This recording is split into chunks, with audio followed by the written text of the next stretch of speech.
প্রথমত কেউ নির্বাচনে থাকবে কি থাকবে না, কি নির্বাচনে বর্জন করবে কি নির্বাচনে অবস্থান করবে, সেটা আসলে তাদের ব্যক্তিগত ব্যাপার। আমরা গতকাল রাত থেকে দেখেছি অনেক কারচুপি। গতকাল রাত থেকে যতগুলো ঘটনা ঘটেছে এখন পর্যন্ত, প্রাক্তন ছাত্রদল নেতা, যুবদল নেতা, বিএনপিপন্থী শিক্ষক, বর্তমান ছাত্রদল আহ্বায়ক, ওনারা গিয়ে নির্বাচন কমিশনারে ছিলেন, যেটা আসলে সম্পূর্ণ অযৌক্তিক এবং নির্বাচন ষড়যন্ত্রে শামিল। সকালে দেখা গেল পোলিং এজেন্ট ভালো মতো নিয়োগ দিয়ে দেওয়া হয়নি।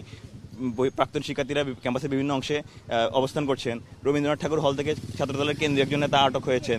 একই সাথে আমরা দেখতে পেয়েছি বিভিন্ন বঙ্গমাতা 15 নং ছাত্রী হলে ছাত্রদলের একটি সম্পূর্ণ গ্রুপ ঢুকে গিয়ে সেখানে আসলে নির্বাচনকে আটকে দিয়েছেন এবং নির্বাচনে মব তৈরি করার সৃষ্টি করেছেন। সেই জায়গায় কিন্তু শিক্ষার্থীরা সরাসরি প্রতিবাদ জানিয়েছে যে এই জায়গাটা আসলে যৌক্তিক ছিল না। 21 নং হলে আপনারা দেখেছেন, 21 নং হলে তারা কিন্তু তাজউদ্দিন হলে তারা জোরপূর্বক প্রার্থী হয়েও কেন্দ্রে ঢুকতে চেয়েছেন, কেন্দ্রে প্রবেশ করতে চেয়েছেন। শিক্ষার্থীরা সেখানে রুখে দাঁড়িয়েছে।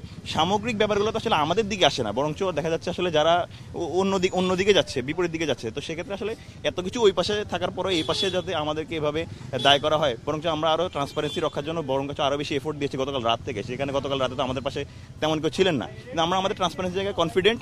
এই জন্য আমরা শুরু থেকেই আমাদের সেই জায়গাগুলো দিয়েছি এবং আমরা শিক্ষার্থীদের ম্যান্ডেট নিতে চাই। শিক্ষার্থীরা আমাদেরকে যদি গ্রহণ করে তা তো আমরা মেনে নেব, গ্রহণ না করলে মেনে নেব, কিন্তু কেউ যদি শিক্ষার্থীদের কাছে হেরে যাওয়ার ভয়ে কোনো সিদ্ধান্ত নেয়, সেটা আসলে আমাদের ব্যক্তিগত কোনো